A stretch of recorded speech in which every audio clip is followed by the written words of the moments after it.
whispered. He opened the box to reveal a beautiful, slightly lopsided cake. Chrissy squinted at the icing.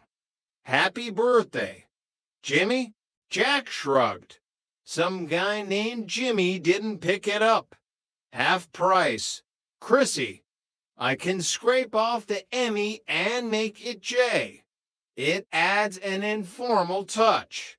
Chrissy giggled, but her face soon clouded with worry. Jack, I wish I could have bought her something nice. I got her a scarf, but, well, it's a scarf I can also wear. Practical, right? Jack's expression softened. He knew how tight money was. He reached for his neck, touching the empty space where a silver chain usually hung. I wanted to get her something special, too, Jack said. A few moments later, Johnny emerged from the kitchen, looking suspicious. What are you two whispering about? Is it my surprise dinner? Surprise, Jack said, feigning shock. I'm just making tuna casserole. The surprise is that we're actually going to eat it. The banter was interrupted by a knock at the door. It was Stanley Roper, looking uncharacteristically nervous. After shooing the girls away, he cornered Jack. Tripper, I need a favor, Stanley said, leaning in close. I want you to take my niece Karen out tonight. Jack blinked. Tonight? But it's Jeanette's birthday. We have a Jimmy cake to fix. I'll give you $50, Stanley hissed, pulling a crumpled bill from his pocket. And you can use my car. Jack's eyes widened. $50. That was rent money. That was enough to get Jeanette's cameo back from the pawn shop. Jeanette had sold her grandmother's cameo months ago to pay the rent, and Jack had seen her eyes linger on the empty chain every morning. $50.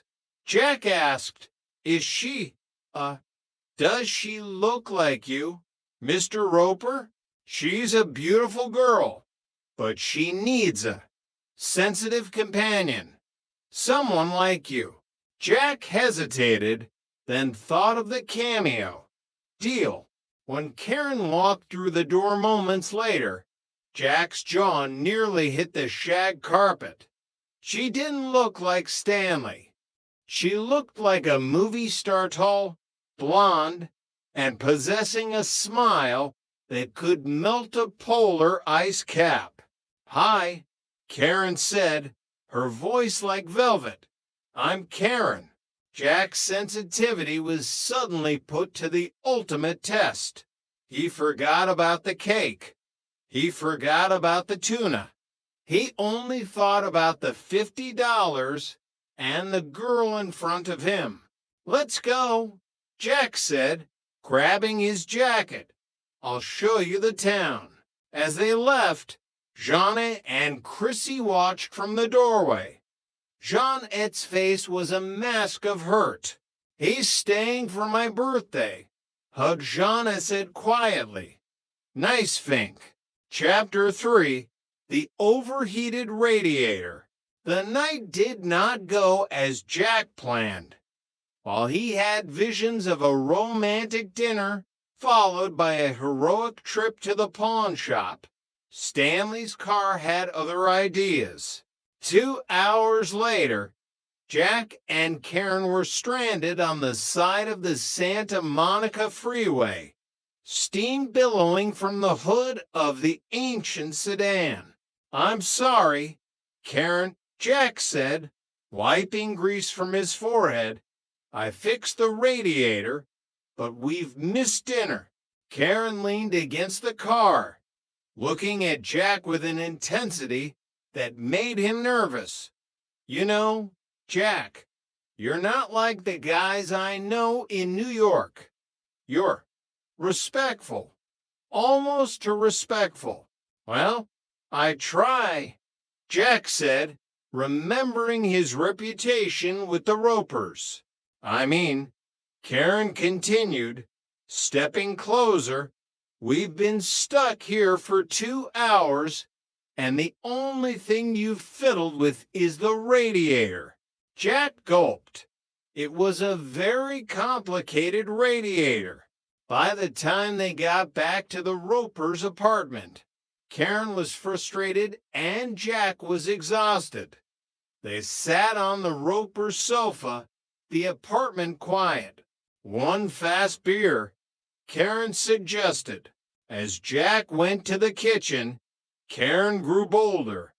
When he returned, she didn't just take the beer, she took his hand. Suddenly, the door burst open. Stanley Roper stood there, his face turning a shade of purple usually reserved for eggplants. I knew IT. Stanley roared. Tripper, what are you doing with my niece? Mr. Roper, I can explain, Jack cried, jumping back. Explain? I saw it. You were acting normal. That's sick. Stanley pointed to the door. Pack your things. You're out. Jack retreated upstairs, feeling like the world's biggest failure. He had lost his home, Miss Johnette's birthday, and he didn't even have the $50 yet. He entered apartment 201 to find Jeanette and Chrissy sitting in the dark, the single candle burning on the Jimmy cake. Oh, look who's back, Jeanette said, her voice cold. The world traveler. Jeanette, listen, Jack began, but the words wouldn't come. He just reached into his pocket and pulled out a small velvet box. He had managed to stop at the pawn shop just before they closed, using the $50 Stanley had handed him in a fit of rage earlier that evening. Jeanette opened the box. Her eyes filled with tears as the silver cameo caught the candlelight. Jack, you bought it back. Happy birthday, Jeanette, Jack said softly. I'm sorry I'm a fink. The moment was interrupted by another knock. Stanley Roper stood in the hallway, looking sheepish. Tripper, can I talk to you? I'm packing, Mr. Roper, Jack said defiantly. No. Stay. Karen told me everything. She said you, showed no interest in her at all. Said you were a perfect gentleman. In fact, she thinks she's over the hill because of you. Stanley sighed. I told her a little fairy story to make her feel better. You're a good lad, Jack. A weird lad, but a good one. As the Ropers left, the trio sat around the cake. So, Jeanette said, pinning the cameo to her blouse. How was the date? Jack looked at the Jimmy cake and smiled. The radiator was more exciting. Chapter 4, The Sleepwalker and the Stray. Life in Santa Monica was never quiet for long. A few weeks after the birthday debacle, a new crisis arrived in the form of a four-legged fluffball. Jack had returned from a visit to his friend Honest Larry, the used car salesman whose name was perhaps the greatest work of fiction in the 20th century. Look what I got, Jack announced, lifting a tiny, whimpering puppy from his jacket. Chrissy squealed with delight. Oh, Jack, it's adorable. Can we keep him? Jeanette, ever the voice of reason, crossed her arms. Jack, you know the rules. Roper's lease explicitly says, no pets, no babies.